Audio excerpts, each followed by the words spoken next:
بسم اللہ الرحمن الرحیم۔ السلام علیکم دوستو، آج کی ویڈیو میں آپ کو بتایا جائے گا کہ اگر آپ بہت بے سکون ہیں تو آپ کو دل کا سکون کس طرح سے حاصل ہو سکتا ہے۔ جاننا چاہتے ہیں تو ویڈیو کو لاسٹ تک کلاس میں دیکھیے۔ انسان اپنا ٹوٹا ہوا مان، لا حاصل دعا اور بے انتہا محبت کبھی نہیں بھولتا۔ ہم ایسی خود غرض دنیا میں رہتے ہیں جہاں مرنے کے بعد آپ کی تعریفیں کی جاتی ہیں۔ حضرت علی رضی اللہ تعالیٰ عنہ سے کسی نے پوچھا کہ دل توڑنے والے کے لیے اللہ نے کیا سزا رکھی ہے؟ یہ سن کر حضرت علی نے فرمایا، اے شخص، روز محشر جو سزا اللہ تعالیٰ قتل کرنے والے کو دے گا وہی سزا دل توڑنے والے کو دے گا۔ تو اس شخص نے کہا، یا علی، قتل اور دل توڑنے والوں کی برابر سزا کیوں؟ تو حضرت علی رضی اللہ تعالیٰ عنہ نے فرمایا کہ یاد رکھنا، کسی کو قتل کرنے سے انسان کا جسم مرتا ہے اور کسی کا دل توڑنے سے انسان کی روح کو صدمہ پہنچتا ہے۔ نہ وہ مرتا ہے اور نہ ہی وہ جی پاتا ہے۔ اسی لیے بدترین گناہ کسی کا دل توڑنا ہے۔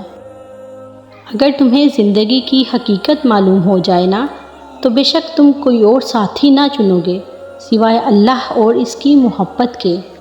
اے اللہ پاک، اس دن کی ذلت سے بچانا جب تو پکارے، اے مجرموں آج الگ ہو جاؤ، آمین۔ اپنے ذہنی آرام کے لیے ہر چیز کو مختصر کرنا سیکھیں۔ الفاظ، احساسات، خواہشات اور لوگ۔ سنو، وہ روز سنتا ہے تمہیں قریب سے، پھر کیوں گھبرا رہے ہو نصیب سے؟ حضرت علی رضی اللہ تعالیٰ عنہ نے فرمایا، ایک بات پر ایمان رکھیں، جو انسان ہمارے حق میں بہتر نہ ہونا تو اللہ اس انسان کو ہم سے دور کر دیتا ہے۔ جنہیں ساتھ رہنا ہوتا ہے وہ خود بہانے بنا کر ساتھ رہتے ہیں، سو خامیوں میں سے بھی کوئی ایک خوبی ڈھونڈ لیتے ہیں۔ دل کے رشتے کسی بھی چیز کے محتاج نہیں ہوتے۔ مولانا رومی لکھتے ہیں کہ موم بتی کی طرح جلنا آسان نہیں ہے، دوسروں کو روشنی دینے کے لیے خود جلنا پڑتا ہے۔ قرآن پاک میں فرمایا گیا کہ ایوب کی اس حالت کو یاد کرو جبکہ اس نے اپنے پروردگار کو پکارا کہ مجھے یہ بیماری لگ گئی ہے اور تو رحم کرنے والوں سے زیادہ رحم کرنے والا ہے۔ کامیاب زندگی انتظار، صبر اور اللہ پر یقین ہے۔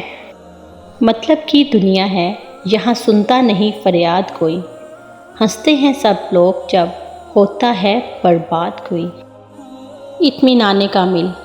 دنیا کا ہر انسان سکون کی تلاش میں سرگرداں ہے، گو ظاہری طور پر نہایت عیش میں ہے، اچھا کھا رہا ہے، اچھا پہن رہا ہے اور محلوں میں رہ رہا ہے، لیکن دل میں اطمینان اور طبیعت میں سکون نہیں ہے۔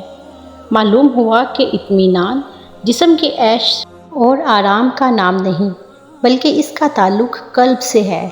یہی وجہ ہے کہ اللہ تعالیٰ قرآن پاک میں واضح طور پر ارشاد فرماتے ہیں کہ دلوں کو اطمینان میرا نام لینے سے ہی ملتا ہے۔